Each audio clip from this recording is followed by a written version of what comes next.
चुका है भगवान के दरबार से। फिर आपसे कितनी बकवाद करियो कि आपने उस दौरान जो पुण्य कर लिया इकट्ठा, कोई 2 वर्ष, कोई 4 वर्ष, कोई 3 वर्ष, कोई 5 वर्ष, ऐसे भी हमने देखा 3-3, 4-4, 5-5, 6-6 वर्ष यहाँ ठीक भक्ति करते रहे, फिर एक थोड़े से दोष के कारण अपना कर्म बिगाड़ गए, वो चले जाते हैं। अब वो ये कहते हैं कि हमने कोई आपत्ति नहीं आई, 3 साल हो गए हमने नाम छोड़ दिया। अपने आत्माओं ये सारा रहस्य जब आपका समझ में आ जाओगा फिर ना ये बात आपके मुंह पाव है। अब जैसे आपने 2-3 वर्ष जो भी सत्साधना की वो पुण्य आपके डिपॉजिट हो गए। और ये कल आपको बताया था कि एक श्वास उस श्वास की कीमत कितनी है। सतनाम की, सतनाम पालड़ रंगोरी हो, 14 लोग चढ़ावे राम रंगोरी हो, 3 लोग पासिंग धरे रंगोरी हो, तो ना तुला तुलाया राम रंगोरी। तो उन्होंने मर्यादा में रहते हुए और सच्ची श्रद्धा इस दास में और भगवान में रखते हुए जो सत साधना, सच्चे नाम, वो नाम के जाप करे, धन या दान किया, तो वो पुण्य आपके इकट्ठे हो गए, वह कमाई बन गई। अब वो कमाई आपको हो सकता है 100 वर्ष भी ना समाप्त हो, और आप कति भक्ति भी ना करियो चाहे, और चाहे वो मंत्र जाप भी करते रहियो जो दास ने दे रखे, उन मंत्रों का फिर आपको कोई लाभ नहीं मिलेगा, क्योंकि आप का कनेक्शन कट चुका है। और आप ये सोच रहे हैं कि मैं गुरुजी के दर्शन करने भी नहीं जाता, सत्संग में भी नहीं जाता है, और ना कोई दान धर्म कर रहा हूं, मेरे ठाठ हो रहे हैं। वो तो पिछला स्टॉक है आपका, और जिस दिन वो स्टॉक खत्म होगा फिर दिखाओगे तेरी दुर्गति हुई। ऐसे देखे हमने जो 4-4 वर्ष नाम छोड़ गए थे, 4 वर्ष बाद आए और उनकी वह दुर्गति हो रही, फिर दोबारा नाम लिया और 2-3 वर्ष तक उन पर कोई आपत्ति नहीं आई।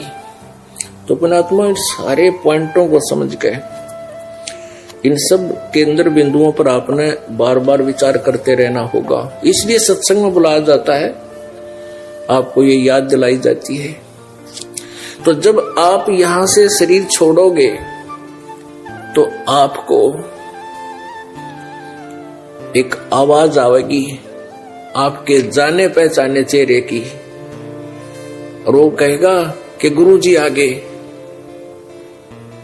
आप एकदम शरीर में से निकलकर बाहर आओगे। कहाँ है गुरुजी, को रहे? आपको इस दास के रूप में परमेश्वर खड़े दिखाई देंगे, और फिर जैसे सोपन होता है ऐसा बन जाता है। कहाँ जा रहे हो? कि सत्संग है, गुरुजी जा रहे हैं, आजा चलना है। कि हाँ चलेंगे भाई। और बैठ के गाड़ी में और सतलोक को रवाना। सतलोक में जाकर देखेंगे वहां तो कई दिन पाछे याद आओगे हम मर गए, कई दिन पाछे याद दिवाओगे कि देख वहां था तो उस गंध में, अब यहाँ कहाँ आ गए, सतलोक में आ गए वापा। तो पुण्यात्माओं, परमात्मा की जो लीला है, परमात्मा जो हमें लाभ दे सकेगा उसके ये फार्मूले हैं। अब जैसे यहाँ हम देखते हैं कई से हमें पेट भर उनको ठा के लेना पड़ेगा, आज दर्शन हो है गुरुजी, और वो पाछे तो आओगे आंख मसल से, क्यों अंधे खा के दड़ी पक्का सो जाए, उन्हें भगवान से के लेना देना। तो ये ऐसे व्यक्ति फिर यहीं रह जाएंगे, बेशक वो भगत दिखाई दे, जहाँ नाम भी ले रहे हैं और जाते हैं सत्संग में टाइम पास करने, ऐसा कोई लाभ नहीं। तो क्या बताते हैं, आए हैं सो जावेंगे राजा रंक फकीरे, एक सिंहासन चढ़ चले एक बंधे जात जंजीरे। अब मृत्यु तो मारी भी होगी पर हम फिर ना मरे, और जो भक्ति नहीं करते वो असंख्यों बार मरेंगे, और पता नहीं के जुल्म उनके ऊपर सितम होगा। आगे बताते हैं क्या होगा। ये दम टूटे पिंडा फूटे लेखा दरगाह माही, उस दरगाह में मार पड़ेगी यम पकड़ेंगे बाही। वह दिन की मोह डरनी लागे लजार अकनाही, नर नारायण देहे पाक तू फेर 84 जाही। नर नारायण, अब ये जो शरीर है, कहते हैं परमात्मा ने आपको अपने जैसा रूप दिया,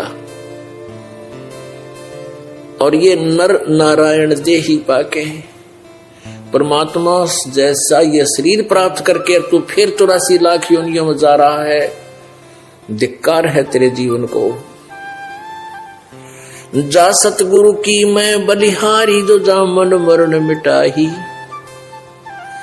अब यहां पर एक विशेष पॉइंट दिया है कि अभी आप भक्ति भी करते हो और कई कहते हैं हमने गुरु भी बना रखे हैं। आप कहते हैं जा सतगुरु पे मैं बलिहारी, जो जन्म मरण के रोग की औषधि रखता हो, जिसके पास जन्म मरण की समस्या समाधान हो। जा सतगुरु की मैं बलिहारी, जो जा मन मरण मिटाही। और फिर क्या बताते हैं, जब तेरी मृत्यु हो जाएगी उसके बाद क्या होगा। कुल परिवार तेरा सकल कबीला, मसलत एक ठराही। यानी कुल के लोग जंगल में ले जाके तो दिन न ठोक जराए। कुल परिवार तेरा सकल कबीला, मसलत एक ठराही। बांध पिंजड़ी आगे धर लिया, मरहट को ले जाही। अग्नि लगा दिया जब लंबा, फूक दिया उस ठाही। अब कुल के लोग सारे इकट्ठे हो गए, परिवार के आसपास के अपने लोग, कुल के सभी व्यक्ति, और मरते ही कहते उठाओ उठाओ चलो। और मरघट पहले जाकर के शमशान घाट में फूक दिया। अब शरीर समाप्त कर दिया अपने हाथों, और जीवात्मा चली गई अपने कर्म आधार पर जहां भी उसने जाना है। अब पीछे फिर क्या ड्रामाबाजी शुरू होती है। अब कहते हैं पुराण उठा फिर पंडित आए, पीछे गरुड़ पढ़ाई।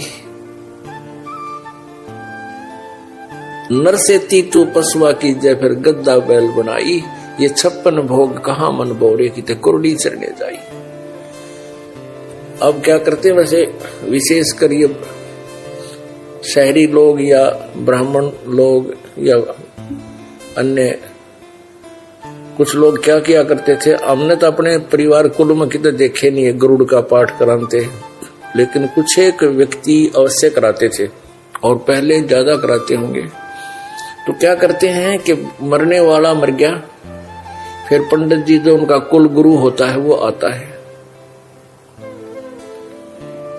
वो कुल गुरु आता है और 7 दिन तक गरुड़ पुराण का पाठ करता है। गरुड़ पुराण के अंदर बहुत ही मार्मिक ज्ञान दिया हुआ है कि जो व्यक्ति ऐसे कर्म करता है उसके साथ ऐसा होता है, जो ऐसे कर्म करता है उसका हाथ कटता है, जो ऐसे कर्म करता है उसकी वो अंधा होता है, जो ऐसे पाप करता है उसका पुत्र मरता है, जो ऐसा करता है उसको आगे नरक में इतना दुखी किया जाता है।